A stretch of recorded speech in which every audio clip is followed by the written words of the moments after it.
कह रहा हूँ कमरे के जस्ट साइड में था, इतना शोर था कि मैं अपनी खुद की आवाज़ नहीं सुन पा रहा था रूम में। अभी 7:45 सब कुछ शांत हुआ है तो मैं रिकॉर्डिंग लेट कर रहा हूँ, I am sorry for this.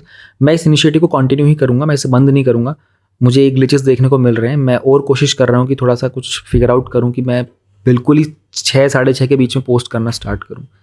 I am working on this, I can not give a deadline कब ये हो पाएगा, बट डेफिनेटली होगा कि आपको 6 से 6:30 के बीच में हमेशा एक वीडियो मिल जाया करेगी। हम लोग प्रीवियस डे के टॉपिक को रिवाइज करेंगे, फिर हम लोग 2 मिनट लगाएंगे और सारी हेडलाइंस को रीड करेंगे, जिसमें हम लोग मेजर टॉपिक्स की, एडिटोरियल्स की और जो ग्रीन वाली हेडलाइंस है सबके थ्रू गो थ्रू करेंगे।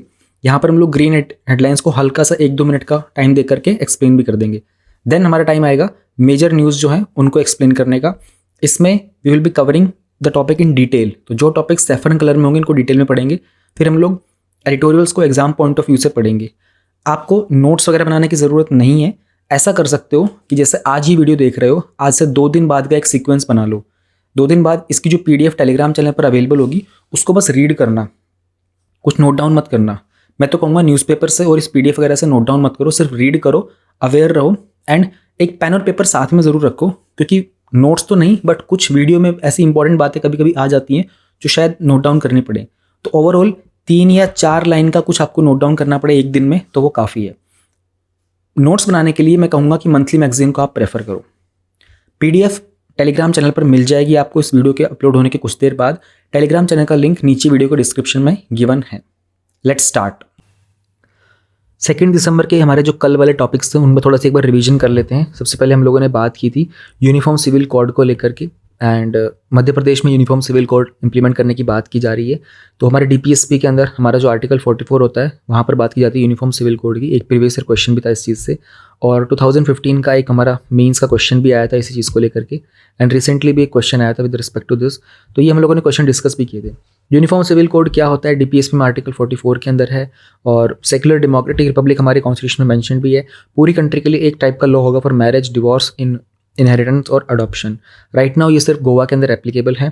ध्यान रहे, मुस्लिम्स, क्रिश्चियन, पारसीज के लिए अलग लॉ होता है, और जो बुद्धिस्ट, सिख और जैन होते हैं उन सब के लिए जो हिंदू वाले लॉज होते हैं वो एप्लीकेबल होते हैं। Goa is the only state in India जहाँ पर यूनिफॉर्म सिविल कोड अभी लागू है। बहुत सारे स्टेट्स ने ऑलरेडी बोल दिया कि वो लोग यूनिफॉर्म सिविल कोड लेके आएंगे।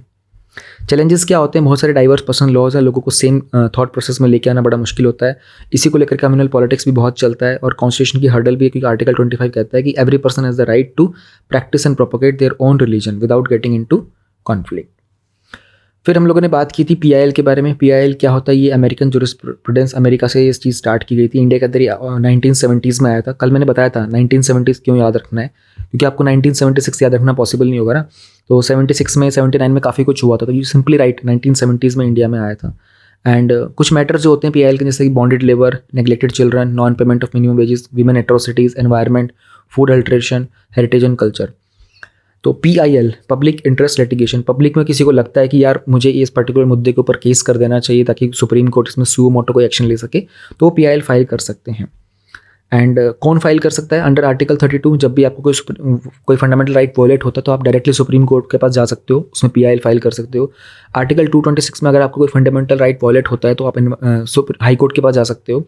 एंड हमारा जो CRPC होता है उसमें आप कोर्ट ऑफ मजिस्ट्रेट में जा सकते हो यूजिंग द सेक्शन 133। और PIL वगैरह जो होता है वो कॉमन लोगों को कोर्ट का एक लीगल प्रोसेस का एक मतलब एंट्री मिल जाती है, उन लोगों को दे गेट एक्सेस मिल जाता है, और सबको एक्सेस मिले जस्टिस का। एंड उसके अलावा मार्जिनल सेक्शन को खास करके, है ना, खासकर वो लोग जिनको अपने ह्यूमन राइट्स वगैरह डिनाई हो जाते हैं उनके लिए एक चीज़ बहुत यूज़फुल होती है।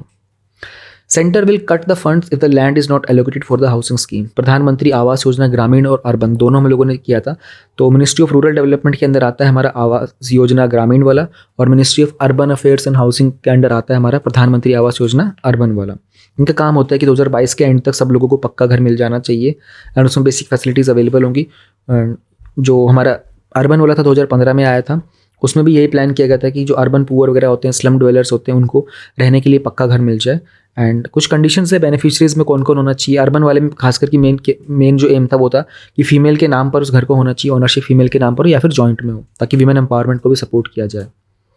GM क्रॉप्स को लेकर के हमारे सुप्रीम कोर्ट ने रिसेंटली कहा था कि भाई जो GM मस्टर्ड है आप लोग क्या इसको रोक सकते हो क्या, क्योंकि हमको ऐसा लग रहा है इसकी टेस्टिंग वगैरह में और टाइम देना चाहिए। तो मिनिस्ट्री ऑफ एनवायरनमेंट ने कहा था कि उनके साइड से था कि हम लोगों ने टेस्टिंग वगैरह पूरा प्रोसेस कर लिया है, एंड सुप्रीम कोर्ट ने कहा कि यार इंडिया में ना ऑलरेडी 5000 के आसपास टाइप की वैराइटीज़ है ना, तो और तुम नई लेकर के आ रहे हो, उसमें जेनेटिकल म्यूटेशन वगैरह कर रहे हो, क्यों पंगे ले रहे हो। तो मिनिस्ट्री ऑफ एनवायरनमेंट ने कहा कि देखो भाई साहब ऐसे नहीं होता है, आप लोगों को तो जुडिशरी, आप लोगों को तो काम है बातें बोलना, बट चीज़ों में डेवलपमेंट करते रहना पड़ता है, फूड सिक्योरिटी मेंटेन करना है, किसानों का जो अर्निंग होती है, इनकम होती है, उसको इंक्रीज़ करना है, तो नई तरह के सीड्स लाने पड़ेंगे। फ्यूचर में पता नहीं किस तरह का क्लाइमेट चेंज आएगा, हम लोगों को ऐसे क्रॉप्स बनानी पड़ती हैं जो फ्यूचर में उस तरह के एनवायरनमेंट को अडॉप्ट कर सकें। देन वी टॉक्ड अबाउट कि सेफर रोड्स कैसे ग्रीन होते हैं, ज़्यादा सस्टेनेबल एनवायरनमेंट। तो पीयूष तिवारी का बड़ा प्यारा एडिटोरियल था, इन्होंने बताया था कि कैसे सड़कों के ऊपर अगर आप 10 किलोमीटर की स्पीड को रिड्यूस करके चलाते हो तो 12 से 18% तक का आपका एनवायरनमेंट में एमिशन कम हो जाता है। And he also talked about कि किस तरीके से इन्होंने कुछ जीरो फैटेलिटी कॉरिडोर्स वगैरह बनाए थे, इसमें मुंबई पुणे एक्सप्रेसवे के ऊपर उन्होंने 52% के आसपास जो क्रैश वगैरह थे उनको रिड्यूस कर दिया था। इंडिया में अगर 2021 की बात करते हैं तो ऑलमोस्ट 4 लाख क्रैश वगैरह हुए थे। तो कैसे जो साइन बोर्ड्स वगैरह होते हैं, अगर वो ज़्यादा अच्छे से अप्लाई किए जाएँ, स्पीड थोड़ी सी कम कर दी जाए, आसपास में किस तरह के कॉरिडोर्स बनाए जाएंगे, तो हम लोग क्रैश वगैरह को बचा सकते हैं, एनवायरनमेंट को प्रोटेक्ट कर सकते हैं। There are multiple things. इन्होंने बहुत ही खूबसूरत एडिटोरियल लिखा गया था, जिसने कल मिस कर दिया हो ना, इसको प्लीज़ पढ़ लेना बैठकर, इसमें बहुत ही अच्छा डेटा है, बहुत ही वंडरफुल एडिटोरियल है। मैं हर एडिटोरियल की इतनी तारीफ करता नहीं हूँ, बट इसकी मैंने की थी स्पेशली। देन ये एक नॉर्मल सा टॉपिक था, should there be a panel to appoint the election commissioner. इसमें बात की जा रही थी इलेक्शन कमिश्नर की एज की 65 तक की होती है, तो क्या पहले, क्योंकि हमारे इलेक्शन कमीशन जो आर्टिकल 324 के अंडर आता है, उसमें एक चीफ इलेक्शन कमिश्नर होते हैं, प्लस में 2 इलेक्शन कमिश्नर्स होते हैं। तो उन्होंने कहा था कि क्या ये इलेक्शन कमिश्नर को ही CEC बनाना चाहिए या फिर किसी और को डायरेक्ट CEC बनाया जा सकता है, एंड इनका टेन्योर वगैरह कैसा होना चाहिए, और इनको अपॉइंट कौन करे। क्या राइट नाउ तो गवर्नमेंट अपॉइंट करती है, तो क्या उसको चेंज करके हम ऐसा कर दें कि उसमें लीडर ऑफ अपोजिशन को भी ऐड किया जाए और उसमें चीफ जस्टिस को भी ऐड किया जाए, क्योंकि जो इलेक्शन कमीशन है ये कॉन्स्टिट्यूशन बॉडी है, यानी कि संविधान के अंदर मेंशन है, they are suppose to be independent, they are suppose to be autonomous. But since इनके जो लीडर्स वगैरह होते हैं उनको गवर्नमेंट चूज करती है, मोस्टली जो लीडर्स वगैरह होते हैं ये हमारे ब्यूरोक्रेट्स ही होते हैं, तो गवर्नमेंट का इन्फ्लुएंस होता है। एंड मिस्टर कुरैशी ने कहा था कि 2006 में जब मैं था यहाँ पर, तो मैंने गवर्नमेंट के सामने प्रपोजल रखा था और गवर्नमेंट ने कहा था कि ठीक है आपके टेन्योर के बाद हम लोग इसको कर देंगे, बट स्टिल ये नहीं हो पाया था। ऐसे हम लोगों ने डिबेट यहाँ पर देखने की कोशिश की थी। एंड देखो ये अपॉइंटमेंट को लेकर के ना सुप्रीम कोर्ट में भी चल रहा है मुद्दा, इलेक्शन कमीशन में भी ये स्टार्ट हुआ है थोड़ा सा, तो इसे ध्यान में रखना। मेंस में, प्रीलिम्स में, दोनों में ये इलेक्शन कमीशन और जुडिशरी पूरा का पूरा जितना डिटेल में जा सकते हो पढ़ के जाना, समथिंग विल बी देयर पक्का। तो अब हम आज के टॉपिक स्टार्ट करते हैं। टॉपिक है हमारे पास, got Interpol alert on the Tiruchi man sharing child porn, CBI का। और ये टॉपिक जो दूसरा वाला चैनल है जहाँ पर विजन की मैगजीन में कवर करता हूँ, मैंने उसमें बताया भी था कि इंटरपोल वाला जो टॉपिक था ना, ये अक्टूबर की मैगजीन में आया था, वहाँ पर मैंने स्किप कर दिया था कि इसको हिंदू वाले चैनल पे करेंगे। तो आज ये इंटरपोल वाला टॉपिक यहाँ से कवर कर लेते हैं। ये टॉपिक मैगजीन में इसलिए आया था क्योंकि इंटरपोल ने ना पहला पुलिस का मेटावर्स, अब मेटावर्स जो था ये आप लोगों को पता होगा फेसबुक वगैरह के द्वारा लॉन्च किया गया था, उसको रिसेंटली डिज़ाइन किया था जो लॉ एनफोर्सिंग एजेंसी है ना वर्ल्ड वाइड, उनके लिए, क्योंकि न्यू दिल्ली में जो 90th जनरल असेंबली कंडक्ट की गई थी वहाँ पर। तो यहाँ पर भी इंटरपोल के बारे में ही बात की जा रही है, तो हम लोग यहाँ पर भी पूरा इंटरपोल के बारे में समझेंगे। तो थोड़ा सा मेटावर्स के बारे में भी जान लेते हैं।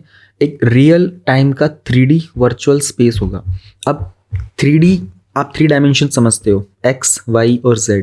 वर्चुअल स्पेस भी आप समझते हो। अगर आप लोगों को AR VR के बारे में पता होगा, जो कि प्रीलिम्स के PYQ में भी पहले आ चुके हैं, ये बेसिक चीज़ें आजकल सब लोग स्मार्टफोन यूज़ कर रहे हो, आप लोग यूट्यूब से देख रहे हो अभी राइट नाउ, तो आप लोग यूट्यूब में साइड में एक नया टैब अगर ओपन करके चेक करोगे मेटावर्स क्या होता है, तो आपको 1-2 मिनट की वीडियोस मिल जाएंगी and you will get an understanding अच्छा मेटावर्स क्या होता है।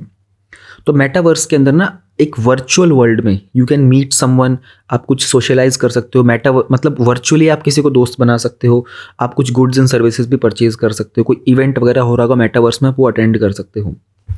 तो ये जो इंटरपोल का मेटावर्स है ना, इसमें जो रजिस्टर्ड यूज़र होंगे ना, वो सभी जो इनमें फ्रांस में इनका जो जनरल सेक्रेटेरिएट हेडक्वार्टर्स है ना, वहाँ को विजिट कर सकते हैं मेटावर्स में। वहाँ पर ऑफिसर से मीटिंग कर सकते हैं, फॉरेंसिक इन्वेस्टिगेशन के कुछ कोर्सेज वगैरह भी ले सकते हैं। तो इस टॉपिक में तो हमें मेटावर्स के बारे में इतना ही जानना काफ़ी है। हमारा जो मेन टॉपिक है वो इंटरपोल है। इंटरपोल के ना क्राइम प्रोग्राम्स होते हैं, जैसे काउंटर टेररिज्म हो गया, ऑर्गेनाइज्ड और इमर्जिंग क्राइम हो गया, साइबर क्राइम हो गया। ये वो डायमेंशंस है जिनके ऊपर इंटरपोल काम करता है। इंटरपोल क्या है? 195 मेंबर कंट्रीज़ ने मिलकर के अपनी एक इंटर गवर्नमेंटल ऑर्गेनाइजेशन बनाई हुई है। एक तरीके से कह सकते हो जैसे इंडिया में हमारे पास होता है ना, स्टेट के पास होती है अपनी पुलिस, जैसे कि Jammu Kashmir police, Haryana police, Maharashtra police, Madhya Pradesh police, Assam police, है ना। उसी तरीके से वर्ल्ड की भी एक पुलिस होती है उसमें 195 कंट्रीज़ के मेंबर्स होते हैं, सब मिलकर के एक वर्ल्ड पुलिस को बनाते हैं।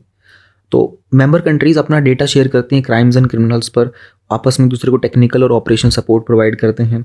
उनकी डे टू डे एक्टिविटीज़ के लिए उनके पास एक सचिवालय भी है, जिसको इंटरपोल में जनरल सेक्रेटेरिएट बोलते हैं। एंड फ्रांस के लियोन में इनका हेडक्वार्टर है, जिसको रन करने के लिए उनके पास एक सेक्रेटरी जनरल भी होता है। इसके अलावा सिंगापुर में और बहुत सारे सैटेलाइट ऑफिसेज भी इनके पास डिफरेंट डिफरेंट रीजन्स में होते हैं। हर एक कंट्री के पास अपना खुद का एक नेशनल सेंट्रल ब्यूरो होता है, एनसीबी होता है हर कंट्री का। और जो एनसीबी होता है वो उस पर्टिकुलर कंट्री के पुलिस ऑफिशियल्स के द्वारा रन किया जाता है। जैसे इंडिया के केस में हमारे पास मिनिस्ट्री ऑफ होम अफेयर्स जो है ना, यहाँ पर जो ऑफिशियल्स होते हैं ये इंडिया का एनसीबी रन करते हैं फॉर द इंटरपोल। ठीक है, अभी नेशनल एनसीबी इंडिया की अगर बात करते हैं तो इनका काम होता है कि जो भी दूसरी कंट्रीज़ के साथ क्राइम वगैरह होने वाले पुलिस का एजेंडा होगा ना, उसमें जो भी कांटेक्ट करना होगा। जैसे मान लो अभी राइट नाउ G20 चल रहा है, ठीक है, G20 का पूरा प्रोग्राम चल रहा था, तो वो एक्सटर्नल अफेयर्स मिनिस्ट्री के अंडर आता है। तो बाकी कंट्री के साथ जो भी डीलिंग करनी होगी वो कौन करेगा? वो मिनिस्ट्री ऑफ एक्सटर्नल अफेयर्स करेगा। उसी तरीके से अगर इंटरनेशनल पुलिसिंग के मैटर में कुछ करना होगा तो इंडिया की साइड से जो हमारी मिनिस्ट्री ऑफ होम अफेयर्स है ना, उसके थ्रू हमारा जो CBI है, देखो इस टॉपिक में हम लोगों ने जब यहाँ न्यूज़पेपर में भी देख रहे थे तो CBI के बारे में बात की गई थी, है ना, यहाँ पर भी। तो इंडिया की साइड से CBI है जो इंटरपोल के साथ डील करता है। इंटरपोल के ना कुछ नोटिस निकलते हैं जिन्हें हम किसी कलर से आइडेंटिफाई करते हैं, जैसे red notice, yellow notice, blue notice.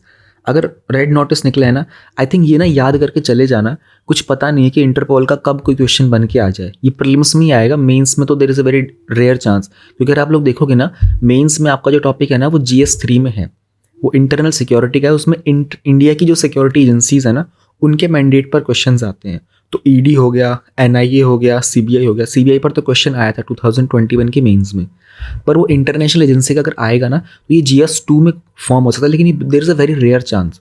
तो आपको ना प्रीवियस ईयर क्वेश्चन अगर आप देखते रहोगे आपको समझ में आएगा कि अच्छा इस क्वेश्चन के बनने के चांसेस हाई हैं और इस क्वेश्चन के चांसेस कम है। जैसे ED पर क्वेश्चन बनने के चांसेस बहुत हाई हैं, क्योंकि वो GS4 में भी कुछ ना कुछ रोल प्ले करता है, प्रिवेंशन ऑफ करप्शन एक्ट में, है ना। NIA का जो हो गया वो GS3 में बहुत इंपॉर्टेंट है, CBI का GS3 में इंपॉर्टेंस है, CBI का GS2 में भी इंपॉर्टेंस है एक्चुअली। तो रेड नोटिस की जब बात की जाती है ना, देन उन्होंने वो कोशिश करते हैं कि जो भी वांटेड पर्सन है ना उसकी लोकेशन का पता चल जाए और उसको अरेस्ट कर लिया जाए। फिर येलो नोटिस होता है कोई मिसिंग पर्सन को ढूंढने के लिए। ब्लू नोटिस होता है किसी पर्सन के लिए और ज़्यादा इन्फॉर्मेशन चाहिए होती है। तो ब्लैक नोटिस निकलते हैं कि अगर उनको कोई अनआइडेंटिफाइड बॉडीज़ मिलती है ना, किसी की डेड बॉडी मिलती है लेकिन पता नहीं चल पाता कि किसकी है, उसके लिए वो लोग ब्लैक नोटिस निकालते हैं। ग्रीन नोटिस निकलता है कि किसी पर्सन के बारे में कुछ वार्निंग दी जाती है कि भाई ये जो पर्सन है, जैसे कुछ लोग ना सीरियस किलर्स होते हैं उनके बारे में पता चल जाता, तो गवर्नमेंट क्या करती है, नोटिस निकाल देती है ना कि भाई ये पर्सन है, इसके बारे में कुछ इन्फॉर्मेशन मिली, सीरियस किलर है, तो आप लोग सब संभल के रहें। ऑरेंज नोटिस निकलता है फ्रॉम बेसिकली कोई भी अगर पब्लिक सेफ्टी को कोई इमिनेंट थ्रेट होता है ना किसी पर्सन से, इस पर्सन से ये खतरा हो सकता है, आप लोग सब बच के रहें। जैसे आजकल वो जो सिद्धू मूसेवाला जो सिंगर थे, उनकी जो उनका मर्डर किया गया था, तो उसके रिलेटेड एक पर्सन को रिसेंटली अभी कोई गोल्डी ब्रार नाम का पर्सन है, उसको US में डिटेन किया गया है। तो जब इस तरह के पर्सन को आइडेंटिफाई कर लिया जाता है ना, और मान लो अगर ये पर्सन बेल पे निकलते हैं बाहर, देन गवर्नमेंट नोटिफाई करती है कि be careful of this kind of person. Then एक होता है इंटरपोल का UN सिक्योरिटी काउंसिल का स्पेशल नोटिस। इसमें जो सिक्योरिटी काउंसिल के सैंक्शन कमिटीज़ वगैरह होती हैं ना, उनके लिए इश्यू किया जाता है। देन एक पर्पल नोटिस होता है कि मॉडस ऑपरेंडी, यानी कि प्रोसेस क्या होगा, है ना, तरीका क्या होगा, स्ट्रक्चर क्या होगा, किसी पर्टिकुलर क्रिमिनल के द्वारा क्या स्ट्रक्चर यूज़ किया जा रहा है, इस तरह की चीज़ों से आप सावधान रहेंगे। तो ये टाइप्स ऑफ इंटरपोल नोटिस होते हैं, इनका थोड़ा सा अगर आप अवेयर रहेंगे तो आपको आसानी रहेगी आगे फ्यूचर में। इंटरपोल ना कुछ सिद्धांतों पे काम करता है जिन्हें हम प्रिंसिपल्स बोलते हैं, जैसे कि respect for the national sovereignty. अभी इंटरपोल को कोई इशू होगा तो सीधा इंडिया में डायरेक्टली एंटर नहीं कर जाएगा, इंडिया से कॉन्टैक्ट किया जाएगा, मिनिस्ट्री ऑफ होम अफेयर्स से कॉन्टैक्ट किया जाएगा, मिनिस्ट्री ऑफ एक्सटर्नल अफेयर्स को भी एनरोल किया जाएगा, CBI को एनरोल किया जाएगा। तो हमारे देश की संप्रभुता जो होती है ना, सॉवरेनिटी, उसका सम्मान किया जाता है कि इंडिया जो है इंटरनली अपने कुछ कर सकता है, इनके अपने खुद के राइट्स हैं। देन न्यूट्रलिटी, किसी के साथ भी डिस्क्रिमिनेशन और बायसेस नहीं होगा, एक तरफा कोई व्यवहार नहीं किया जाएगा, सबको न्यूट्रल रखा जाएगा, किसी को ज़्यादा एडवांटेज है किसी को ज़्यादा डिसएडवांटेज नहीं दिया जाएगा, सब सेम लेवल पर रहेंगे। कांस्टेंट एंड एक्टिव कोऑपरेशन, सभी जो कंट्रीज होंगी लगातार क्राइम्स को डेटा वगैरह शेयर करते रहेंगे और एक दूसरे के साथ सहयोग करते रहेंगे। Respect for human rights. See police का काम, लॉ एंड ऑर्डर का काम होता ही है कि ह्यूमन राइट्स को प्रोटेक्ट करना, सोसाइटी के अंदर एक कामनेस, एक स्टेबिलिटी, एक कंपोज नेचर मेंटेन करके रखना। तो सभी जो ह्यूमन राइट्स के जो भी डायमेंशन है सबको रिस्पेक्ट करना, ये सब के सब हमारे इंटरपोल के प्रिंसिपल्स में काउंट होते हैं। इंटरपोल के साथ कुछ इश्यूज भी होते हैं, जैसे सबसे पहले एक्सट्राडिशन। अब देखो एक्सट्राडिशन की हमारी ट्रीटी है 1962 वाली, मैंने ये टॉपिक 2 से 3 बार कवर करा दिया था नवंबर में ही। तो इंटरपोल के पास ना, अब जैसे ये वाला जो टॉपिक है जो न्यूज़ में था हमारा, a Tiruchi resident who was questioned by CBI in a child pornography case on Thursday allegedly had links in the Germany. Now agency has registered a case against the man on possessing and sharing child pornography content through online platforms. एक तो ये case हो गया। दूसरा, हम लोग जो देखते रहते हैं कि ये नीरव मोदी वगैरह का चल रहा है, मेहुल चौकसी का, पीएनबी के स्कैम वगैरह किए थे इन्होंने, इन लोगों का एक्सट्रेडिशन करना होता है। अब इंटरपोल के पास ना अपने मेंबर स्टेट्स के लिए कोई ऐसा प्रभावित चीज़ नहीं, कोई इन्फ्लुएंस नहीं कि जिससे वो बिना किसी एग्रीमेंट के, बिना किसी ट्रीटी के उनका एक्सट्रेडिशन करा सके। तो उनके पास अपने आइडियोलॉजिकल इश्यूज आ जाते हैं। फिर कुछ पॉलिटिकली मोटिवेटेड अरेस्ट किए जाते हैं, यानी कि पॉलिटिकली मोटिवेटेड अरेस्ट, कुछ लोगों को इसलिए अरेस्ट कर लिया जाता है, कुछ पर्टिकुलर ग्रुप्स को बैन कर दिया जाता है क्योंकि पॉलिटिशियंस ऐसा चाहते हैं। तो यूएन की जो HCR है ना, यूएन का हाई कमिश्नर फॉर रेफ्यूजीज, उसमें जो इंटरपोल का रोल था, उसमें उन्होंने 2008 में बहुत सारे रेफ्यूजीज को अरेस्ट किया था जस्ट बिकॉज, क्योंकि वो पॉलिटिकली मोटिवेटेड थे, है ना। एक तो बेलारूशियन पॉलिटिशियन थे और यूक्रेनियन पॉलिटिशियन थे, इन सबको इसलिए अरेस्ट किया गया था क्योंकि यहाँ पर पॉलिटिकल इन्फ्लुएंस था। इंटरपोल का कॉन्स्टिट्यूशन में भी कुछ इश्यूज हैं। उनका आर्टिकल 2 है, member states are not in any way obliged to comply with the demands of general secretariat. अब इंटरपोल के 195 कंट्रीज मेंबर हैं, उनके ऊपर कोई जिम्मेदारी नहीं है कि उनको उनके जनरल सेक्रेटेरिएट के सारे रूल्स को फॉलो करना ही करना पड़ेगा। इसके कारण क्या होता है, चीज़ें रिकमेंडेटरी नेचर में आ जाती हैं, एडवाइजरी नेचर में आ जाती हैं, बाइंडिंग नहीं रह पाती। तो पूरे के पूरे प्रोसेस को एग्जीक्यूट करना, कैरी आउट करना बहुत मुश्किल हो जाता है इंटरपोल के लिए। नेशनल सोवरेनिटी, अब नेशनल सोवरेनिटी में हम लोगों ने देखा था कि ये तो एक प्रिंसिपल भी बनता है इनका। जो भी मेंबर स्टेट्स हैं, कितने हैं 195, वो फ्री हैं अपना खुद के इंडिविजुअल इंटरेस्ट को फॉलो करने के लिए ना। तो इंटरपोल किसी भी तरीके से उनकी खुद की इंटरनल रिस्पॉन्सिबिलिटीज़ में इंटरफेयर करने के लिए रिस्पॉन्सिबल हो सकता है। मतलब आप इंटरपोल इंडिया में आकर के इंटरफेयर नहीं करेगा, हमारी जो सोवरेनिटी है उसको रिस्पेक्ट करना पड़ेगा। करप्शन की बात का 2015 में इंटरपोल को क्रिटिसाइज़ किया गया था, उन्होंने कुछ $multi-million का करप्शन की कोई डील की थी किसी प्राइवेट ऑर्गेनाइजेशन के साथ। तो ये कुछ इश्यूज़ हैं, चलते रहते हैं। अभी तक के कुछ अचीवमेंट्स भी हैं इंटरपोल की। IDART एक मोबाइल ऐप है जिसमें वो कुछ स्टोलन जो कल्चरल प्रॉपर्टी वगैरह होती है, स्मगलिंग को रिड्यूस करने के लिए, है ना, कुछ चुराए हुए सामान होते हैं उनको रिकवर करने के लिए इस ऐप का इस्तेमाल किया जाता है। बॉर्डर्स वगैरह को सिक्योर करने के लिए इंटरपोल के पास बहुत अच्छा डेटाबेस होता है, जिसमें जो टेररिज्म में जो वांटेड लोग होते हैं उनका डेटा शेयर किया जाता है। ट्रेनिंग की अगर बात करते हैं तो इनको स्पेशलाइज्ड इंटरपोल ट्रेनिंग दी जाती है लोगों को, फॉरेंसिक आइडेंटिफिकेशन में, डेटा शेयरिंग मैकेनिज्म में, एटसेट्रा। ह्यूमन ट्रैफिकिंग वगैरह भी होती है, आपको पता होगा ह्यूमन ट्रैफिकिंग में, तो उसमें बहुत सारी इंपॉर्टेंस होती है। कोऑर्डिनेटेड एनफोर्समेंट एक्शंस होते हैं, सब मिलजुल कर कि आप एक कंट्री से दूसरी कंट्री में आपस में मिलकर के काम करते हैं। साइबर स्पेस को सिक्योर करने के लिए उन्होंने बहुत सारी पार्टनरशिप्स की हुई हैं एंड पब्लिक को अवेयर करने के लिए और बहुत सारी ऑनलाइन सिक्योर साइबर सेफ के लिए कैंपेन्स भी रन करते रहते हैं। So this was about Interpol. एक छोटा टॉपिक है बट एक इम्पॉर्टेंट टॉपिक है, पता होना चाहिए आप लोगों को।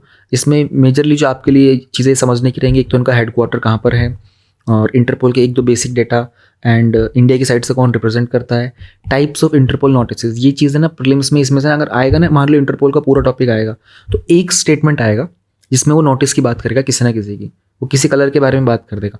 अक्सर इस तरह के स्टेटमेंट आपको गलत ही दिए जाते हैं, अक्सर, हमेशा नहीं।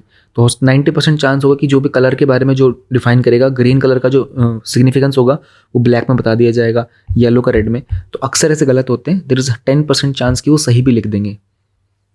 तो दिस वाज अबाउट इंटरपोल। एक इंटरेस्टिंग टॉप एडिटोरियल है हमारे पास, connecting India's east with the Indo Pacific.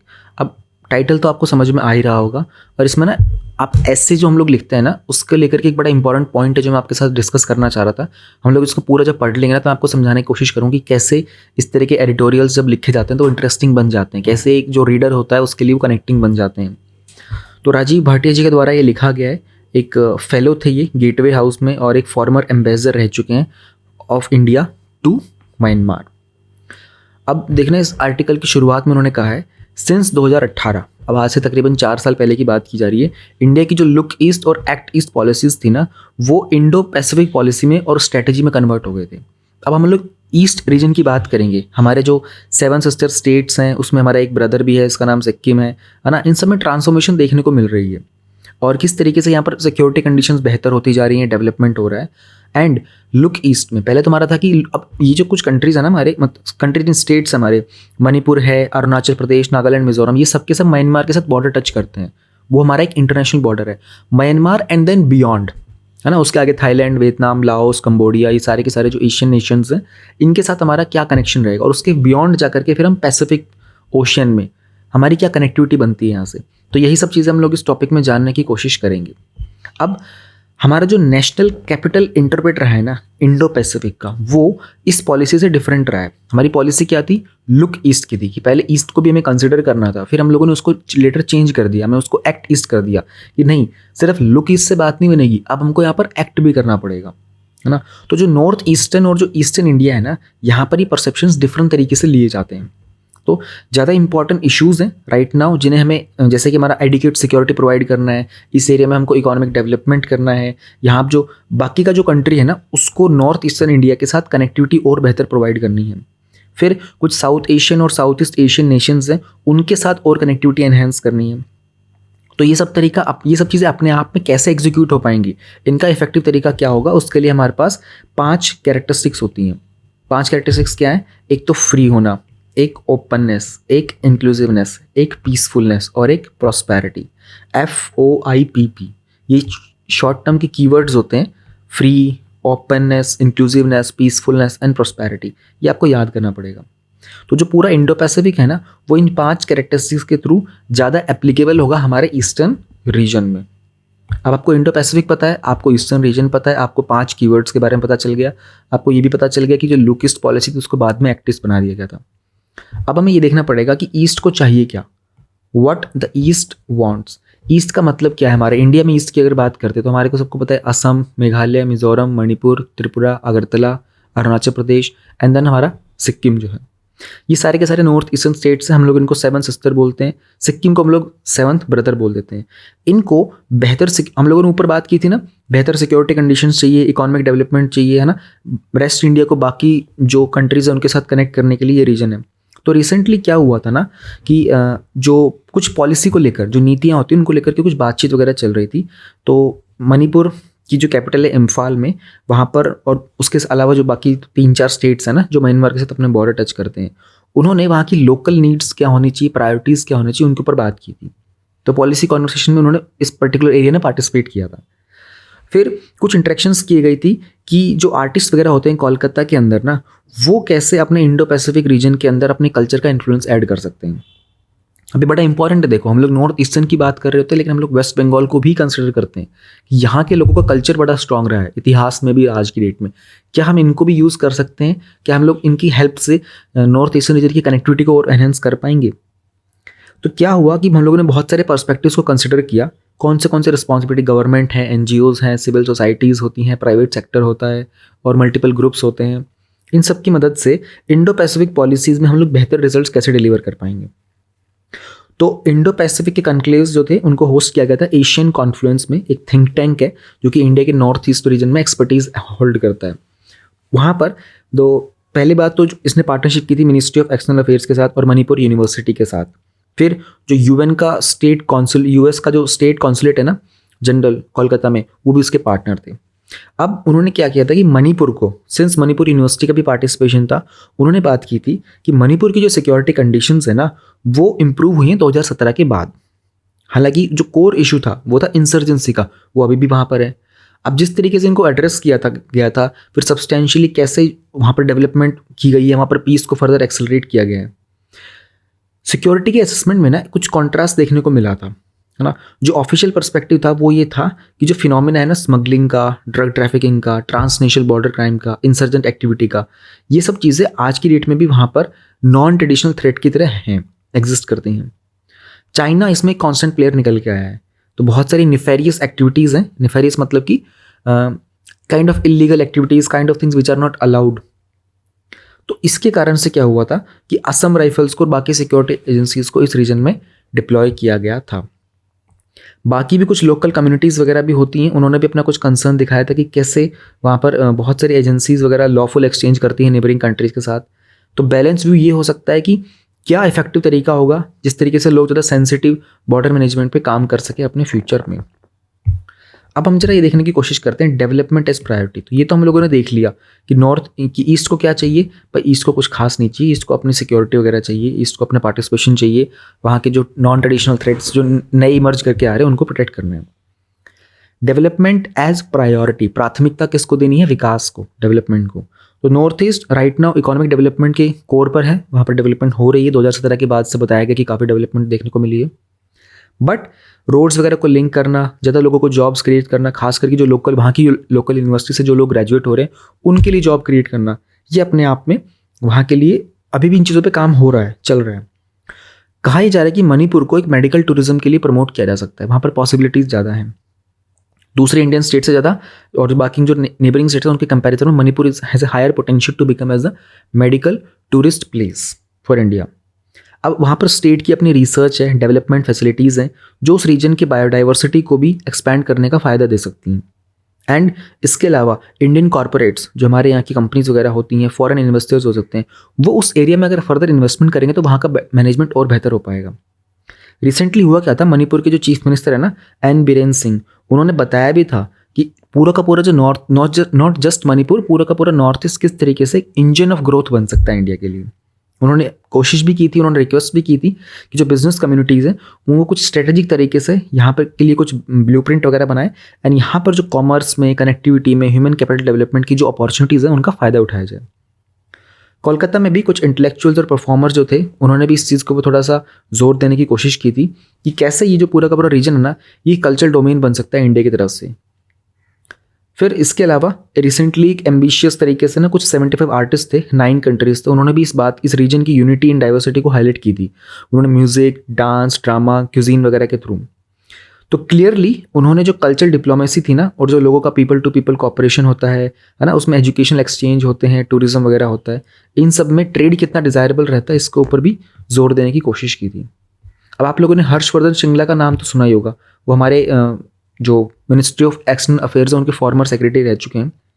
उन्होंने ये बात कही थी, उन्होंने कहा था कि शेयर्ड कल्चर, हिस्ट्री और म्यूचुअल सोशल थ्रेड जो है ना, ये एक रीजन को टाई करते हैं, है ना, एंड ये सब के सब हमारे रीजनल कोऑपरेशन के लिए बहुत ही इंपॉर्टेंट कंपोनेंट्स होते हैं। रीजनल कोऑपरेशन, रीजन तो सारा पता चल गया, नॉर्थ ईस्ट का, उनकी आपस में कोऑपरेशन, उनकी आपस के अलावा बियॉन्ड कोऑपरेशन में ये कुछ चीज़ें उन्होंने बताई थी। क्या क्या बताई थी, शेयर्ड कल्चर, हिस्ट्री और म्यूचुअल सोशल थ्रेड्स। देखो ये कीवर्ड्स हैं, शेयर्ड कल्चर, इसको ना कीवर्ड को ब्रेक करने की कोशिश करो कि क्या हो सकता है शेयर्ड कल्चर, हिस्ट्री क्या हो सकती है। अभी तो हम लोगों ने बाउंड्रीज बना दी, पहले तो सब एक ही था ना, तो सारा कल्चर भी मिक्स था, हिस्ट्री तो एक ही थी वैसे भी, है ना। एंड उसके बियॉन्ड जो सोशल थ्रेड्स होते हैं, म्यूचुअल सोशल थ्रेड्स, सोच के देखो इस कीवर्ड का मतलब क्या है, म्यूचुअल सोशल थ्रेड्स, और ये कैसे फर्दर रीजनल कोऑपरेशन में काम करेंगे। ये चीज़ें ना सिर्फ अपना थोड़ा सा अगर आप सोचने की कोशिश करोगे ना, तो ये बहुत आसानी से आपके ब्रेन में सेटल हो जाएगा, और फ्यूचर में आपको इन कीवर्ड्स में मीनिंग समझने में प्रॉब्लम नहीं होगी। इसके अलावा जो बांग्लादेश के भी फॉर्मर फॉरेन सेक्रेटरी थे, उन्होंने भी कहा था कि जियो पॉलिटिक्स और जियो इकोनॉमिक्स के बियॉन्ड जाकर के हम अपने नेबरिंग स्टेट्स के ऊपर फोकस कर सकते हैं। तो हमें जियो पॉलिटिक्स, जियो इकोनॉमिक्स के बियॉन्ड जाकर जियो कल्चरल डायमेंशन पे काम करने की ज़रूरत है, तब हम इंडो पैसिफिक में काम कर पाएंगे। इसके अलावा इस रीजन के और भी डिप्लोमेट्स में एग्री करते हैं कि लोगों को पीपल रिलेटेड कोऑपरेशन पे काम करने की ज़रूरत है, उसके बियॉन्ड फिर हम लोग क्वाड का कंसोलिडेशन कर सकते हैं इस रीजन में।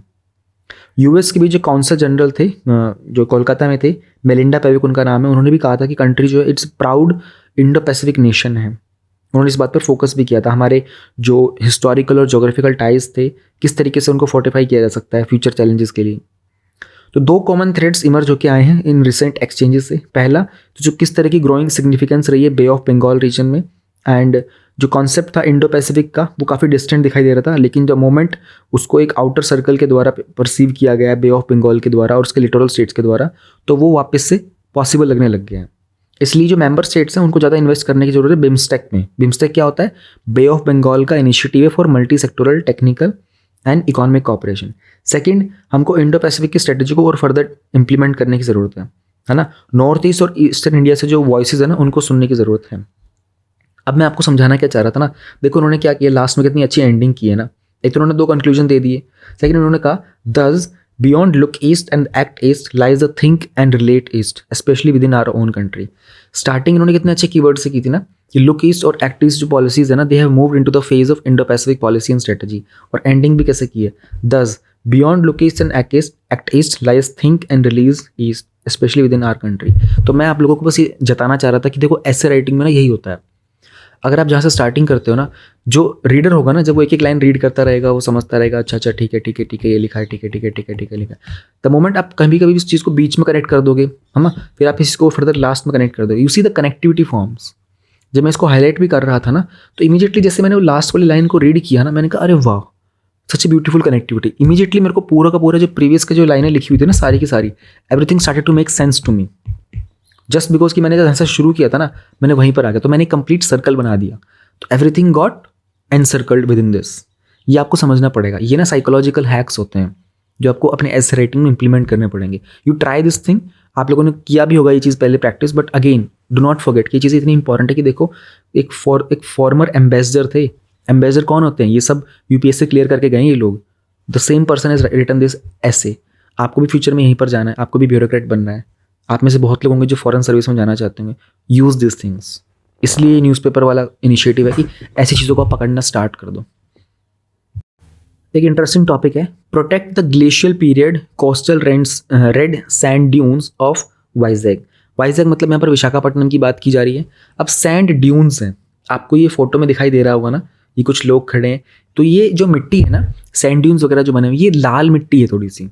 अब आप लोगों ने ज्योग्राफी में पढ़ लिया होगा, सॉइल जो होती है वो रेड क्यों होती है, उसमें कुछ ना कुछ आयरन कंपोनेंट होता है, फेरस ऑक्साइड वगैरह होते हैं वहाँ पर, है ना। विशाखापट्टनम के बारे में आपको पता होगा, वहाँ पर ना ऐसी बहुत सारी साइट्स हैं जिनकी जियोलॉजिकल इंपॉर्टेंस बहुत ज़्यादा है। उनमें से एक है कोस्टल रेड सैंड ड्यून्स। अब देखो विशाखापट्टनम अपने आप में पूरा कोस्टल रीजन के पास ही है, उसमें भी कोस्टल सैंड ड्यून्स हैं, है ना। उनको पॉपुलरली वहाँ पर बोलते हैं एर्रा मट्टी डिबल्लू। एर्रा मट्टी डिबल्लू। तो अगर आप में से कोई आंध्र प्रदेश का रहने वाला है और मैंने प्रोनाउंसिएशन अगर गलत किया हो तो मुझे उसके लिए माफ़ कर देना, ठीक है। अभी जो साइट है ये विशाखापट्टनम सिटी से नॉर्थ ईस्ट साइड में है, 20 किलोमीटर के आसपास। अब हुआ ये ना कि इस रीजन को जियो हेरिटेज साइट डिक्लेयर किया गया था जियोलॉजिकल सर्वे ऑफ इंडिया के द्वारा 2014 में, और आंध्र प्रदेश की गवर्नमेंट ने इसको प्रोटेक्टेड साइट की कैटेगरी में भी रखा था 2016 में।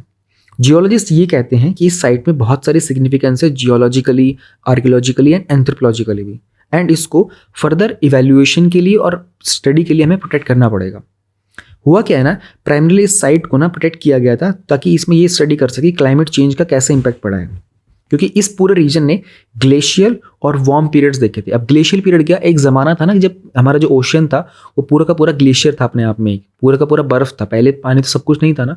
तो इस रीजन ने वो ग्लेशियल टाइम देखा हुआ है, और फिर वो आइस मेल्ट होने लगती है, उसके बाद वो सब पानी में कन्वर्ट हो जाता है, जो अभी तक चल ही रहा है। तो वार्म पीक टाइम भी देखे हैं। तो ये चीज़ हमारे पास एक बड़े ही इंपॉर्टेंट कह सकते हो ट्रस्ट है, इंडियन नेशनल ट्रस्ट है for art and cultural heritage. उन लोगों ने इसके बारे में बताया था। उनके अकॉर्डिंगली जो साइट है ना, ये साइट तकरीबन 18,500 ईयर्स पुरानी है, तकरीबन 20,000 साल मान के चल सकते हो। और जो भी लास्ट ग्लेशियल पीरियड था ना, उस टाइम पर ये साइट अवेलेबल थी। तो इसमें ना सैंड के डिपॉजिट्स हैं, मिट्टी के बहुत सारे डिपॉजिट्स हैं जो बहुत रेयर हैं, और ये सिर्फ 3 ट्रॉपिकल रीजन्स में पाए जाते हैं। एक तो साउथ एशिया में है, जैसे तमिलनाडु का तेरी सैंड्स है ना, और एक तो यही वाला जो हम पढ़ रहे हैं विशाखापट्टनम का एर्रा मट्टी डिबल्लू, और एक श्रीलंका में भी है। अब ये जो साइट्स है ना ट्रॉपिकल, देखो एक क्वेश्चन में ये याद रखना होगा आपको, ये कहीं नोट डाउन कर लेना। इसमें एक ही चीज़ लिखना, एर्रा मट्टी डिबल्लू विशाखापट्टनम ट्रॉपिकल रीजन्स में। उसमें लिख लेना कि इस तरह की साइट्स जो होती है ना रेड सैंड ड्यून्स, ये इक्वेटोरियल रीजन्स में नहीं मिलेंगे आपको, है ना। ये अकर ही नहीं होते, ना इक्वेटोरियल में होंगे ना टेम्परेट में होंगे। अब इक्वेटोरियल क्या होता है, ट्रॉपिकल क्या होता है, टेम्परेट क्या होता है, ये बहुत बेसिक चीज़ें हैं। अगर आपको ये नहीं आता मतलब आपने अपने बेसिक्स पढ़ाई नहीं की अभी तक। ये आपकी ज्योग्राफी की बुक में बेसिक गिवन है एनसीईआरटी में। तो और भी कुछ सीनियर जियोलॉजिस्ट वगैरह थे, उन्होंने कहा था कि कोई कंस्ट्रक्शन वगैरह नहीं होनी चाहिए यहाँ पर, कोई रोड्स वगैरह, कोई एंटरटेनमेंट जोन ना बनाया जाए यहाँ पर। साइट की कुछ यूनिकनेस है ना, एंड इसमें अर्थ के साथ जो इवोल्यूशन है वो यहाँ पर देखने को मिलता है। एंड इसकी हाइट तकरीबन 30 मीटर्स के आसपास तक ही है। इसमें जो बैडलैंड टोपोग्राफी होती है उसका इस्तेमाल तो क्या वहाँ पर एग्जिस्ट करता है, और बहुत सारा डिफरेंट जियोमॉर्फिक लैंडफॉर्म्स हैं यहाँ पर, है ना। उसमें गलीज हैं, सैंड ड्यून्स हैं, और चैनल्स वगैरह हैं, बीच रिजेस वगैरह हैं, टेरेसेस हैं, वैलीज वगैरह फॉर्म हुए हैं, वेव कट टेरेस हैं, निक पॉइंट्स है, वाटरफॉल्स भी हैं यहाँ पर बहुत सारे। तो अपने आप में एक बहुत ही लाइवली साइंटिफिक एवोल्यूशन साइट है ये, जिसका क्लाइमेट चेंज के कारण इसके ऊपर बहुत सारे इम्पैक्ट पड़ रहे हैं। और इसकी आर्कियोलॉजिकल हम लोगों ने देखा था ना, आर्कियोलॉजिकल सिग्निफिकेंस है, जियोलॉजिकल, एंथ्रोपोलॉजिकल सिग्निफिकेंस भी है। तो ये आपको याद रखना पड़ेगा। Red sand dunes, Visakhapatnam, era माटी डिबालू, ट्रॉपिकल में मिलता है। इसमें बहुत सारी चीज़ें हैं। क्लाइमेट चेंज की ग्लेशियल पीरियड में भी था, और ये हमारा जो हीट वेव का जो पीक टाइम आया था उसमें भी अवेलेबल था। इस टॉपिक में बस इतना ही जानना काफ़ी है आपके लिए, जितना न्यूज़पेपर में गिवन है। इसके बियॉन्ड जाने के लिए आपको बहुत समय देना पड़ेगा, इसके चांसेस बहुत कम है कि वो आपको एग्जाम में पूछा जाएगा। Another beautiful editorial we have is how will the global layoffs impact India? अब इंडिया को इम्पैक्ट करने वाली, इंटरनेशनल लेवल पे कुछ हो रहा है, इंडिया को इम्पैक्ट करेगा, तो ये जाहिर सी बात है आपके एग्जाम के लिए इंपॉर्टेंट हो जाता है। रिसेंटली आप लोगों ने देखा होगा, ट्विटर, फेसबुक, अमेजॉन, सब ने अपने बहुत सारे लोगों को निकाला था, फायर किया था। तो ये कुछ ट्रेंड देखने को चला था। इस तरह के ट्रेंड्स हैं जॉब्स में, एट्रिशन में। एट्रिशन वर्ड का मीनिंग पहले समझ लो यहाँ पर, ठीक है। एट्रिशन का मतलब होता है कि आप किसी भी एम्प्लॉयमेंट में जब एट्रिशन होता है ना, तो रेजिग्नेशन हो सकता है जॉब से, या फिर फायर कर देने से, किसी भी तरीके से एम्प्लॉय को जॉब से निकाल देना, उसको बोलते हैं एट्रिशन। लाइक एक कॉमन वर्ड है फॉर जहाँ पर एक ऑर्गेनाइजेशन में एम्प्लॉयज़ को रिड्यूस कर दिया जाता है। तो आईटी फर्म्स में खासकर देखने को मिला था। एंड किस तरह के प्रॉफिट मार्जिन्स चल रहे हैं TCS, इन्फोसिस में, विप्रो में, और स्टार्टअप्स का इसके ऊपर क्या इम्पैक्ट जाएगा, क्या इसका वर्ल्ड वाइड रिसेशन का क्या इम्पैक्ट देखने को मिलेगा फ्यूचर में, ये सब हम लोग इस पूरे के पूरे एडिटोरियल में समझने की कोशिश करेंगे। अभी तक की कहानी क्या रही है, द स्टोरी सो फार। तो पिछले 2 महीने में काफ़ी यूएस की जो मल्टीनेशनल एजेंसीज थी, अमेजॉन, मेटा तो मतलब आप समझ गए होंगे ना, फेसबुक एंड इंस्टाग्राम, व्हाट्सएप, ये सब मेटा के अंडर आता है, ट्विटर, इन सब ने कहा था कि इनके पास कुछ ना कुछ फाइनेंशियल इश्यूज चल रहे हैं, राइट। तो ग्लोबल प्लेसमेंट और कोचिंग फर्म के द्वारा ही अगर देखते हैं तो सितंबर अक्टूबर में अराउंड 60,000 से ऊपर के आसपास लोगों को फायर किया गया था। और इनका इम्पैक्ट इंडिया के ऊपर तो आएगा, क्योंकि बहुत सारे लोग तो ऐसे ही थे जो इंडिया के थे, वीज़ा लेकर के उन कंट्रीज़ में गए हुए थे, उनको भी जॉब से निकाला गया था ना। आईटी के फील्ड में, आईटी के पूरे सेक्टर का इसके ऊपर क्या इम्पैक्ट होने वाला है, समझने की कोशिश करते हैं। आप लोगों ने ये चीज़ें न्यूज़ में सुनी ज़रूर होंगी, अब इसको आज हम लोग डिटेल में कवर कर लेते हैं। क्वेश्चन हमारे पास ये बनता है, वाई आर ले ऑफ्स बिकमिंग कॉमन। एक कंपनी कर रही है, उसको देख देख करके दूसरी कंपनी स्टार्ट किया, फिर तीसरी ने, फिर छोटी ने, फिर आगे आगे फिर पता चला कि अरे नए नए स्टार्टअप्स भी ऐसा कर रहे हैं। तो स्टार्टअप के ऊपर क्या इम्पैक्ट पड़ेगा वो भी इस टॉपिक में देखेंगे। तो आप सब लोग जानते हैं सुंदर पिच्चई को, इंडियन है और एप्पल के CEO भी हैं, अब कह सकते हैं अल्फ़ाबेट के CEO हैं सुंदर पिच्चई। उन्होंने कहा था कि टेक्नोलॉजी का जो सेक्टर है ना, उसमें इस 2022 की शुरुआत में उन्होंने कही थी, उन्होंने कहा था कि यहाँ पर थोड़ा सा टाइम खराब आने वाला है ना। और सितंबर के आसपास उन्होंने अपने रिस्पॉन्स में बताया था कि we do not get to choose the macro economic conditions always. उन्होंने कहा था कि हम लोगों को हर बार नहीं पता चलेगा, लाइक अब एक ऑर्गेनाइजेशन के अंदर मैक्रो इकोनॉमिक कंडीशंस क्या हो सकती हैं। उन्होंने कहा कि हर बार हम डिसाइड नहीं कर पाएंगे, क्योंकि हमारी जो कंपनीज जो होती है ना, जब से खासकर इनका IPO हो जाता है, जब लोग शेयर मार्केट में एंटर कर जाते हैं एंड दूसरे लोग जो होते हैं इनमें इन्वेस्टमेंट करते हैं और उनके शेयर में कंट्रीब्यूशन करते हैं, तो सब कुछ हमारे हाथ में रह नहीं जाता। इंटरनेशनल लेवल के ऊपर क्या चल रहा है उसका बहुत इंपैक्ट पड़ता है इन कंपनीज के ऊपर। तो एक potential economic recession is a big red flag. Red flag का मतलब रुकावट का संदेश है। इन्फ्लेशन हो रहा है, ठीक है, वर्ल्ड के मोस्ट पार्ट्स में इन्फ्लेशन मतलब प्राइस राइज हो रहा है। सेंट्रल बैंक्स जो हैं वो मार्च से ही अपने अपने रेट्स वगैरह को इंक्रीज कर रहे हैं ना। तो लोगों के लिए बोरो करना, कंज्यूम करना काफ़ी कॉस्टली होता जा रहा है, और इन चीज़ों का इम्पैक्ट पड़ता है ग्रोथ पर, जॉब्स पर भी। अब IMF के बारे में आप सब लोग जानते हैं, उन्होंने पहले ही कहा था कि जो ग्लोबल GDP का ग्रोथ होने वाला है 2022 में और 23 में थोड़ा ग्लूमी रहेगा, क्योंकि पैंडेमिक से रिकवरी चल रही है और रशिया यूक्रेन का वॉर भी चल रहा है। अगर हम लोग 2008 का जो हम लोगों ने फाइनेंशियल क्राइसिस हुआ था उसको साइड घटाते हैं, तो कुछ एस्टिमेट दिए गए थे इस साल के लिए भी एंड नेक्स्ट ईयर के लिए भी। तो उन्होंने कहा था कि IMF ने कहा था कि अगर 2008 को हटा दो ना, तो 2001 में, आज से ऑलमोस्ट 21 साल पहले जो सिचुएशन थी ना, उसके लेवल पे आ चुके हैं हम लोग अभी राइट नाउ। तो what do the US CEOs are saying, उनको क्या लग रहा है US के CEOs को, ये सब क्यों हो रहा है, क्या चल क्या रहा है। देन CEO का ना एक वो है कॉन्फ्रेंस बोर्ड है ना, उन्होंने कहा था कि इस तरह की चीज़ें जो है ना, ये 2007 और 9 के रिसेशन के बाद देखने को मिल रही हैं। एक सर्वे हुआ था रिसेंटली कि क्या इकोनॉमिक कंडीशंस हैं, उसमें 136 CEOs ने बताया था कि they are preparing to face over the next 12 to 18 months, आने वाले 1 से 1.5 साल में जो भी चीज़ें होने वाली है उनके लिए प्रिपेयर कर रहे हैं। अब देखो ये CEOs अपने एम्प्लॉयज़ को निकाल रहे हैं, दे आर प्रिपेयरिंग कि अगले 1-1.5 साल में जो होने वाला है, that means they are indicating कुछ फ्यूचर में रिसेशन वाली चीज़ें आने वाली हैं ना। 90% ऑफ ये ने कहा था कि US के अंदर एक रिसेशन देखने को मिलेगा, और 99% ने ये कहा कि यूरोपियन यूनियन में एक रिसेशन देखने को मिलेगा, इसलिए हम लोग पहले से तैयारी कर रहे हैं, अपनी कंपनी की पैसा वैसा सेव करने की कोशिश कर रहे हैं, अननेसेसरी जो चीज़ें उनको हटा रहे हैं। अब इस सब का, ये तो हम लोगों ने देख लिया यूएस का साइड, इन्होंने क्यों ऐसा किया, इन सब का इंडिया की जो आईटी इंडस्ट्री है ना उसके ऊपर क्या इम्पैक्ट पड़ने वाला है। हमारे जो आईटी, आपको पता होगा हमारे इंडिया में जो प्राइमरी सेकेंडरी टर्शरी उसमें आईटी सर्विस वाला जो सेक्टर है, यहाँ पर बहुत अच्छा, यहाँ से जो आउटपुट मिलता है वो मैक्सिमम आउटपुट यहाँ से मिल रहा होता है। इंडिया की जो आईटी सर्विसेज है ना, ये लार्जेस्ट एम्प्लॉयर्स भी हैं ऑर्गेनाइज सेक्टर में। कीवर्ड समझने की कोशिश करो, इंडिया की आईटी सर्विसेज लार्जेस्ट एम्प्लॉयज है ऑर्गेनाइज सेक्टर में, अनऑर्गेनाइज में नहीं, है ना। और अब जब इतने बड़े लार्जेस्ट एम्प्लॉयज और ग्लोबल लेवल के ऊपर रिसेशन की टाइप की चीज़ देखने को मिलेंगी तो इंडिया पर इम्पैक्ट तो आएगा ही भाई, है ना। मैनेजमेंट क्या करती है, हेड काउंट देखती है ना, और वही देखते हैं कि हमको अपनी कॉस्ट बचानी होगी तो हम कितने लोगों को कम कर सकते हैं, है ना। प्रॉफिट मार्जिन हमारा कैसे हम बचा सकते हैं। तो ऐसे बहुत सारे डिसर्नेबल ट्रेंड देखने को मिले हैं, कुछ नए साइंस देखने को मिले हैं जो कि फ्यूचर नेक्स्ट कमिंग मंथ्स में और फर्दर इंक्रीज हो सकते हैं। जो भी टॉप की कंपनीज है ना, एक्सेप्ट विप्रो, उन्होंने कहा कि उन्होंने अपने रेवेन्यू में और नेट प्रॉफिट के अंदर एक राइज देखने को मिला था। अब विप्रो ने राइज नहीं देखा, विप्रो का जो नेट प्रॉफिट था ना वो 9% तक नीचे गिरा है इस साल, है ना। अभी जो एट्रीशन के रेट्स हैं, एट्रीशन क्या है मैंने आप लोगों को बता दिया, या फिर जो नंबर ऑफ एम्प्लॉयज है ना पर 100, वो कुछ तो अपने आप ही खुद ही क्विट कर रहे हैं। टॉप 10 फर्म्स, टॉप अगर 2 फर्म्स की बात करें टीसीएस में एम्प्लॉयज़ में, और उन्होंने ये भी कहा था कि अभी बहुत सारे जो सेक्टर में कंपटीशन वगैरह है जो है ना वो हाई सैलरी वालों के ऊपर चल रहा है।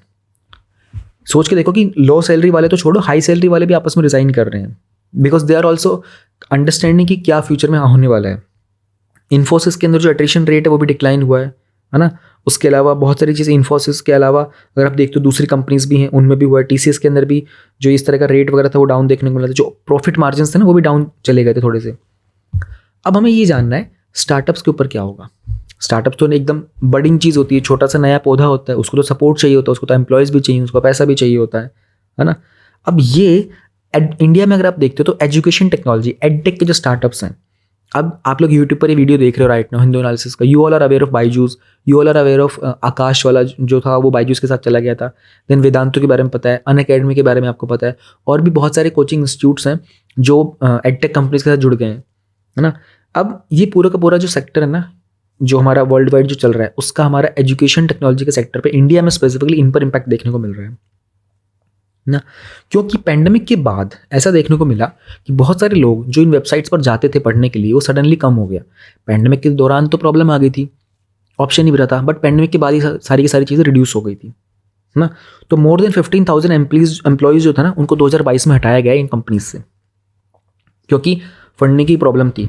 बायजूस हो गया, चार्ज भी हो गया, कार्स 24, ओला, उड़ान, अनअकैडमी, वेदांतु, ये सब वो नाम थे जो कि इस टाइम पर ले ऑफ के मामले में इनका नाम सामने निकल के आया था। तो जो पहले की ग्लोबल रिसेशंस आए थे ना उसमें इंडिया के ऊपर क्या इम्पैक्ट पड़ा था। अब ये चीज़ें वर्ड टू वर्ड समझने की कोशिश करना, क्योंकि यहाँ पर आपको ना 3-4 पॉइंट्स मिलेंगे समझने को। तो पहले भी और अब भी जो ग्लोबल रिसेशन वगैरह चल रहे होते हैं ना, कंपनीज क्या करती हैं, अपना ले ऑफ्स अनाउंस कर देती हैं कि हम अपने लोगों को निकाल रहे हैं, राइट, ताकि वो अपनी परफॉर्मेंस लेटर के ऊपर थोड़ा सा काम कर सकें। अब companies that were in particularly bad patch cut the bench strength, जिन कंपनीज के पहले ही रेवेन्यू वगैरह नहीं हो पा रहे थे ना, वो क्या करते हैं, लोगों को निकालना स्टार्ट कर दो। चलो ठीक है, इसकी सैलरी तो हम बचा पाएंगे, कम से कम ये पैसा बचेगा, इस सेक्टर को बंद कर दो, इस डिपार्टमेंट को बंद करो, डिपार्टमेंट का खर्चा ज़्यादा है और आउटपुट नहीं निकल रहा है ना। तो एक कभी कभी ऐसा भी होता है कि person was about a month old on the bench, है ना, बिना प्रोजेक्ट्स के, he she may have been asked to sign up for some training course etcetera.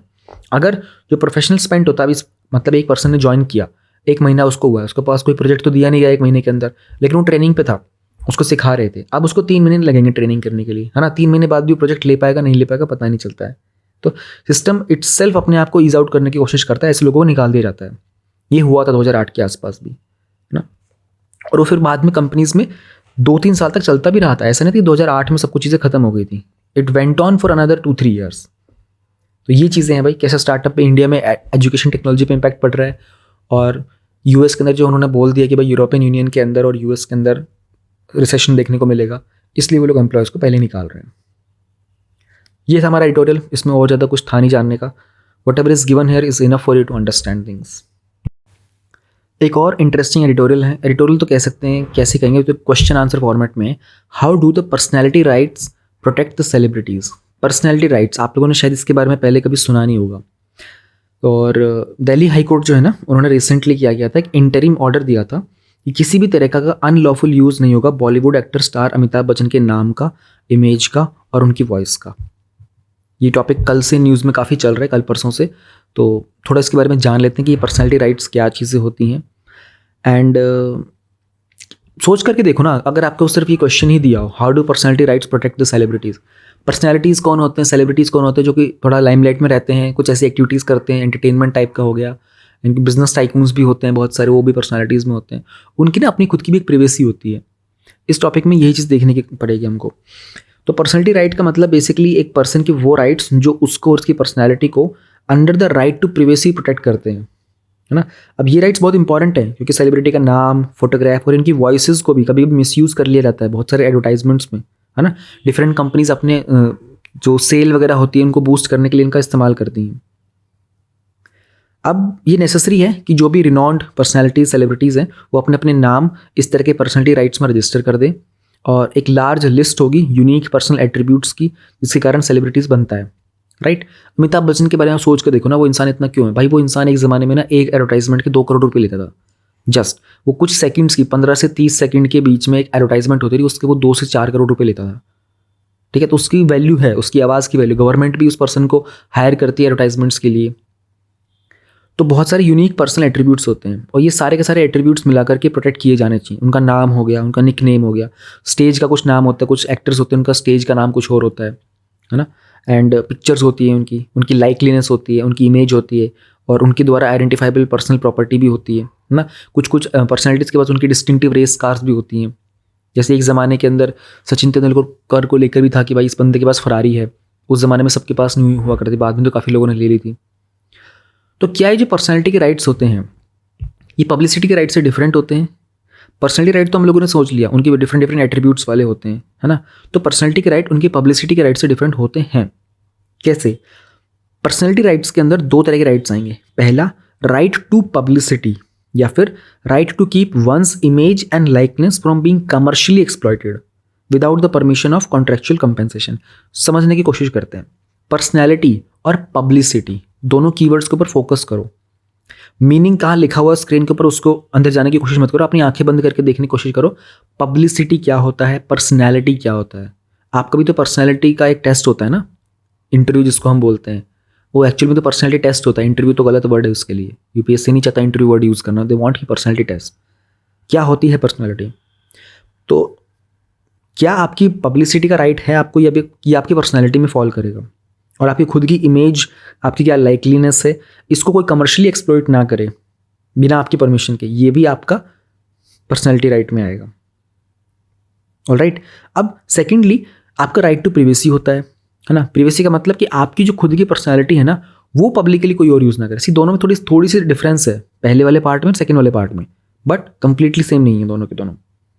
तो कुछ कॉमन लॉज हैं, जैसे पब्लिसिटी के राइट जो आते हैं वो बेसिकली अगर आप देखोगे तो they are in the tort of passing off. कहने का मतलब ये है कि it with time it can change also. ऐसी बात नहीं कि आपका सेम वैल्यू रहने वाली है हमेशा से, आपका वो राइट आपके हमेशा रहेगा। एक आज के टाइम में बहुत सारे ऐसे एक्टर एक्ट्रेसेस हैं जिनकी वो वैल्यू नहीं रही है मार्केट के अंदर, उनकी पर्सनैलिटी वो नहीं रह पाती है। तो passing off takes place when someone intentionally या फिर अनइंटेंशनली पास ऑफ करते हैं अपनी गुड्स एंड सर्विसेज जो उनसे खुद की बिलोंग करते हैं, दूसरी पार्टी को पास कर देते हैं। अब किसी एक्टर के पास बहुत बड़ी एक महंगी कार है, इसके कारण वो एक पर्सनैलिटी बन गया, उस पर्सन ने उस कार को बेच दिया तो इट विल पास ऑफ, है ना। ये समझने की चीज़ें, टेक्निकल चीज़ें थोड़ी थोड़ी हैं। तो इस तरह की मिस रिप्रेजेंटेशन से क्या होता है ना, उस पर्सन का बिजनेस, उसकी अपनी खुद की फाइनेंशियल और रेपुटेशनल डैमेज होने लग जाता है। और ये सारे के सारे पब्लिसिटी के राइट्स जो होते हैं ये कहाँ पर आते हैं? ये आते हैं ट्रेड मार्क्स एक्ट में और कॉपीराइट एक्ट 1957 में। Now this is to be remembered. ये पब्लिसिटी के राइट कौन से मेजर एक्ट के अंदर फॉल करते हैं। तो क्या किसी का नाम यूज़ करना उसके पर्सनैलिटी के राइट को इम्पैक्ट करेगा? तो ऐसा हुआ था 2001 में ना, दिल्ली हाई कोर्ट ने एक ऑब्जर्वेशन की थी। अरुण जेटली का एक कोई केस था, उसमें उन्होंने कहा था कि जो मिस्टर जेटली ने एक सूट फाइल किया था, उन्होंने कहा था कि उनके नाम के ऊपर ना कुछ लोग वेबसाइट वगैरह बनाते हैं और उनके नाम पर जितने भी वेबसाइट्स हैं अरुण जेटली के नाम पे .com .in वो सारे के सारे ट्रांसफ़र कर दिए जाएं। कोर्ट ने कहा था कि जो किसी नाम की पॉपुलैरिटी होती है ना उसके साथ में एक इंडिविजुअल का फेम कनेक्ट हो जाता है। तो वो इंटरनेट पर भी सेम चीज़ रहेगी। तो कोर्ट ने डिसाइड किया था अरुण जेटली के फेवर में, उन्होंने कहा था कि जो नाम है ना आपका, इट बिसाइड्स आपके पर्सनल नेम, ये आपकी एक अटेंड डिस्टिंक्टिव इंडिका भी बन चुका है। तो इसलिए तो इस तरह के नाम की कोई भी चीज़ दूसरी होगी ना जो आपसे मैच करती होंगी, वो सब आपसे कनेक्ट हो जाएंगी, चाहे वो पॉलिटिक्स में हो, चाहे वो एडवोकेसी में हो, चाहे वो कोई वेल नोन कोई पर्सन ट्रेडमार्क लो वगैरह हो। तो ये देखो कितना पुराना केस है, लेकिन उन्होंने बताने की कोशिश की थी, क्योंकि अरुण जेटली का नाम की बहुत लोग हो सकते हैं, वो बोलेंगे यार ये तो मेरी पर्सनल वेबसाइट, बट उस नाम की एक डिस्टिंक्टिव फीचर क्रिएट हो चुका है अब इसके ऊपर ना आगे फ्यूचर में एक एक्ट भी आएगा, देखना। यहाँ से हमारे पास हम लोग ने थोड़ा सा पर्सनलिटी राइट के बारे में जाना, थोड़ा सा पब्लिसिटी राइट के बारे में जाना। Let us also try to understand कि इसमें हम लोगों को कंज्यूमर राइट्स क्या चीज़ें होती हैं। कंज्यूमर राइट्स, उपभोक्ता के अधिकार क्या होते हैं। सेलिब्रिटीज़ जो होती हैं उनको तो कमर्शियल मिसयूज से आप प्रोटेक्ट कर सकते हो कि भाई उनका नाम वगैरह कैसे हो जाएगा ना, लेकिन ऐसे इंस्टांसेस भी होते हैं जब कंज्यूमर को भी मिसलीड किया जाता है। अभी आप कभी कभी किसी जूस वाले की शॉप पे जाते हो, तो अपने जूस वाला अपनी शॉप के बाहर बड़ा बड़ा बैनर लगा के रखता है, उस पर न जाने कितने सारे बॉलीवुड के स्टार्स होते हैं, शाहरुख खान, सलमान खान, अमिताभ बच्चन, ना जाने कौन सी फीमेल एक्ट्रेसेस होती हैं। तो क्या उन्होंने आकर के उस जूस वाले को अपने एडवर्टाइजमेंट दिया था कि ठीक है तुम्हारे नाम का इस्तेमाल? नहीं, वो कर रहे होते हैं। कंज्यूमर सब तो नहीं, लेकिन बहुत सारे लोग मिसलीड भी हो जाते हैं, है ना। बहुत सारी एक्ट्रेसेस होती हैं, वो फेस के ऊपर दुनिया भर के क्रीम्स एंड दुनिया भर के शैम्पूज वगैरह लगाती हैं, तो लोगों को लगता है एडवर्टाइजमेंट देख कर कि अरे यार इस एक्टर्स ने ये इस्तेमाल किया तभी ये इतना अट्रैक्टिव बनते हैं, इनकी पर्सनैलिटी ऐसी बन जाती है, तो वो मिसलीड किया जाता है। इसमें भी कंज्यूमर के कुछ राइट्स होते हैं, है ना। तो इस तरह के केस में मिनिस्ट्री ऑफ कंज्यूमर अफेयर्स ने 2022 में इसी साल एक नोटिफिकेशन निकाली थी कि कोई भी ऐसा एडवर्टाइजमेंट जो मिसलीड करता हो ना, कोई भी ऐसा एंडोर्समेंट वगैरह जो होगा, उनके ऊपर पेनल्टी लगाई जाएगी। ये छोटा सा टॉपिक था पर्सनैलिटी राइट्स का, पब्लिसिटी राइट्स का, कंज्यूमर राइट्स का। जितना लिखा हुआ इतना ही जानना काफ़ी है।